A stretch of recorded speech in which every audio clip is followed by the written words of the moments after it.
Hey everyone! Today, I will bring you a survival thriller film directed by Claudio Fa and released in February 2024. It is No Way Up. The story follows a group of airplane crash survivors trapped underwater in a sunken plane. They must find a way to escape the wreckage while facing dwindling air supplies and dangers lurking in the depths. Can they overcome the odds and fight their way back to the surface? Okay, without further ado, let's dive into the recap. In the vast expanse of the ocean, a woman's body plunges into the water, floating momentarily before her eyes snap open in terror. Brandon suddenly awakens at this moment, realizing it was just a nightmare. He works as a bodyguard for the governor's daughter, Ava, having been burdened by guilt from failing to protect Ava's mother. Today, Brandon's duty is to escort Ava on a trip. Brandon and Ava meet up at the airport with her friends, Jed and Kyle. The group is off on a journey together, though the boys are displeased with Brandon's presence. Ava explains that her father insisted on her having security. Once on the plane, Ava and her friends take seats in the back for some privacy. Ava notices that the flight seems unusually empty. Shortly after takeoff, the plane experiences a mild shake, which is deemed normal. Moments later, the plane shudders again, and the engine shows signs of overheating. The flight attendant reassures the passengers that they merely collided with some birds, and there's no cause for alarm. However, the plane starts to shake again, and the left engine ignites. The pilot instructs everyone to fasten their seatbelts. Panic sets in as the left engine detaches, crashing into the side of the plane and killing a passenger. The impact causes a pressure change, sending everything inside the aircraft flying and causing the overhead bags to fall and injure the passengers. Passengers who haven't fastened their seatbelts are hurled from their seats and thrown around the plane despite their attempts to hold on. Within moments, a wall blows out, creating a massive hole in the side of the aircraft, causing many to be sucked out to their deaths. Brandon tries to save a man drifting towards the opening, but the force of the wind is too powerful, and the man is pulled away. Another man clings desperately to the seats, but the metal eventually gives way, and he falls out with the seats together. A stewardess attempts to help another passenger, only to fall out alongside him. With most of its passengers lost, the plane plummets rapidly and crashes into the ocean, where water immediately begins to flood in. A piece of metal impales Brandon, and the force of the impact pushes the seats forward, crushing many remaining passengers. The plane continues to sink for several minutes before resting on the seabed. Due to the angle at which the plane is stuck, an air pocket forms at the aircraft's rear. Ava, her friends, and flight attendant Danilo survive, though Kyle suffers a broken arm. The group anxiously watches the water, troubled by the strange noises they hear. Suddenly, Brandon emerges, bringing Rosa and her unconscious grandmother, Marty, to safety. Danilo begins performing chest compressions on Marty, and after several tense minutes, she regains consciousness. Rosa then inquires about her grandfather, and Brandon has to break the sad news that he didn't survive. Panic starts to set in among the group, so Brandon takes charge to calm everyone down.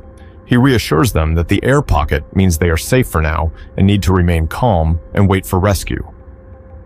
Ava checks her phone but finds no signal underwater. She suggests swimming out through a hole in the plane, but Brandon warns that their survival chances are slim if they attempt that, so they should stay put. Danilo mentions that the pilots likely sent a distress signal before the crash, so help should arrive soon. Brandon then explains that they need backup oxygen as a precaution. Danilo says the plane has 2 emergency oxygen tanks in the back, but upon checking, he finds them empty. At that moment, Marty recalls that one of the passengers had a medical oxygen tank, prompting Brandon to volunteer to search for it. Before Brandon leaves, Marty asks him to bring her husband's hat. Brandon dives in, swimming through the corridor while checking the passengers who perished in their seats. He finds the hat and retrieves it, unaware of something swimming outside the window. He then locates the oxygen tank and takes it, but as he inspects the hole, he decides to swim further to look for additional supplies. To his horror, a shark suddenly attacks him, entering through the hole. The creature bites Brandon, and he struggles fiercely to fend it off. Meanwhile, the group becomes alarmed as they notice ripples in the water, signaling that something is amiss. Abruptly, the ripples vanish, and Brandon resurfaces, instructing the others to stay back while revealing severe wounds on his body. Breathing heavily, he hands over the oxygen tank and the hat, apologizing to Ava. Then, he is dragged back into the water, and the group witnesses the shark's tail as it devours him. Horrified, they retreat to the employees' area, and decide to follow Brandon's advice to keep waiting. Marty then offers to tend to Kyle's broken arm, explaining that she used to be a nurse during wartime, which is how she met her husband. Kyle screams in pain as Marty sets the bone back into place, and she improvises a splint using thick magazines and bandages. Outside, a helicopter flies over the area, searching for the fallen plane. They have urgent orders because the governor's daughter is among the passengers, but they haven't spotted anything yet. Meanwhile, the survivors hear creaking sounds, and the plane shifts slightly, indicating it might fall again soon. Jed starts becoming pessimistic, and Danilo opens the oxygen tank Brandon brought back. Suddenly, they notice the water turning red, realizing that sharks have entered to feed on the drowned bodies. The plane shakes slightly, and they see a shark swim past the window, bumping into various parts of the aircraft. Rosa becomes terrified, but Ava reassures her, confident they will be rescued. However, the helicopter was still unsuccessful and ran low on fuel. The group monitors the water level and estimates they have about 3 to 4 hours before it reaches their location. Despite this, the continuous creaking and water leaking through the ceiling make them uncertain if the plane will hold up that long. Suddenly, the plane begins to slide downwards, causing rocks to fall until it gets stuck again. Fortunately, the group manages to hold on, and no one is injured, but the new angle causes the water level inside the plane to rise more quickly. Realizing that the seabed isn't as stable as they had hoped, they agree they must swim out of the plane. They need to find a way to distract the sharks, and Rosa recalls learning in school that sharks dislike bubbles.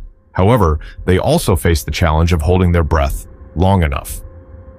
Suddenly, Kyle remembers that some passengers were traveling with scuba equipment. Danilo explains that the equipment is in the baggage hold, and there's a hatch that would provide access to it. Outside, the helicopter has only 15 minutes of fuel remaining. Just then, they spot plane parts floating on the surface. 2 divers are deployed to start the search. It doesn't take them long to locate the plane. As they approach, the group inside begins signaling frantically at the window. One diver heads toward the hole while the other nears the window to assure the survivors that help is coming. Suddenly, a shark appears behind the diver at the window, but he doesn't notice it. The group inside tries to warn him, but when he turns around, he sees nothing. As he looks back at the plane, the shark attacks, dragging him down and killing him. The group hears disturbing noises above and sees the diver's leg floating past the window. Fearing for the other diver, they check the corridor but find no one, assuming he has also been killed. Outside, the helicopter is nearly out of fuel. With no other option, the helicopter crew has to leave, but at least they have the coordinates, and backup is on the way. Back with the survivors, Ava suggests that if the other diver is dead, they could take his oxygen tank. She sees a shadow underwater, but can't be sure what it is. Jed decides to look closer by standing on the seats, but he slips and falls into the water. The group panics when they lose sight of him, but Jed surfaces, laughing, revealing it was a prank. However, his amusement is short-lived, as a shark quickly finds him, catching him in its toothy jaws. Jed struggles against the attack, and the group rushes to pull him back to safety, managing to rescue him from the shark. Unfortunately, they discover that Jed has lost a leg. Marty directs Rosa to stand behind the curtain while she tends to Jed's wound. Using seatbelts, Marty makes a tourniquet to stop the bleeding. Jed cries, realizing he won't be able to participate in any more triathlons. Still determined to escape, Ava volunteers to search for the scuba equipment. Danilo opens the hatch, revealing that the baggage hold is also flooded. Undeterred, Ava dives in. Using a flare, she searches the area, unaware that something is swimming behind the bags. Eventually, she finds the scuba equipment, but is startled by an octopus and the flare goes out. The others begin to worry when they no longer see light, but Ava soon returns with the equipment. They open the bags to find diving suits and masks, but there are only 4. Suddenly, they hear something hitting the plane and rush to check the window. No diver is around, so it must have been a shark. When they turn back, they find that Jed is already dead. A desperate Ava tries to perform chest compressions, but Marty pulls her back, making her see the reality. The plane then slides again, stopping quickly as the cockpit breaks and acts as an anchor. With water rising faster, they need to get out quickly. Recalling Rosa's facts about sharks, they plan to use the small oxygen canisters from the emergency masks to blow bubbles and distract the sharks. However, swimming such a distance is still a challenge, and Kyle breaks down, revealing a childhood accident that left him traumatized and a poor swimmer. With Ava and Rosa's encouragement, he agrees to try. The sharks continue to hit the plane, and the ceiling begins to crack. The group starts changing into the diving suits, and Marty volunteers to go without one, knowing that she would only slow everyone down at her age. After saying a final goodbye to Jed, the survivors enter the water, noticing that the plane is starting to slide again. Suddenly, the cockpit breaks off and falls into the abyss, signaling that the plane will soon follow. Marty asks Ava to go first and take Rosa with her. Ava and Rosa begin swimming through the corridor, but encounter a shark blocking their path. They quickly open an oxygen canister to scare it away. With the way cleared, they continue moving, soon joined by Kyle and Danilo. Marty watches the young people leave as the water rises inside the plane, accepting that she won't make it and waiting to be reunited with her husband. At that moment, Kyle panics and swims back to the small air pocket to catch his breath. Danilo tries to go back for him, but a shark suddenly emerges from the baggage hold and attacks Kyle, killing him within seconds. Terrified, Danilo swims to rejoin Rosa and Ava, who find the dead diver and take his tank to fill their lungs with air. Ava sends Rosa and Danilo through the hole with the tank. However, a shark blocks her path as she's about to leave. Ava swims back and freezes, causing the shark to swim inside without noticing her. Unfortunately, the shark's tail knocks off her mask. Ava then notices more sharks entering through the hole, prompting her to swim toward the front of the plane. The plane starts falling faster at that moment, and the water pressure hinders her movement. Thankfully, Ava manages to hold the seats and push through, exiting the front hole just before the plane plummets into the abyss. Ava begins swimming to the surface, but soon runs out of air and passes out. Her body naturally floats upwards, and as soon as she reaches the surface, she wakes up and gasps for air. Panicked, Ava doesn't see the others, but at that moment, helicopters arrive and rescue her. Danilo and Rosa have already been saved. When Rosa asks about her grandmother, Ava has to deliver the sad news. As a final farewell to her grandparents, Rosa throws her beloved plushie into the water before falling asleep in Ava's arms. What are your thoughts on the film's story? Please share your comments below.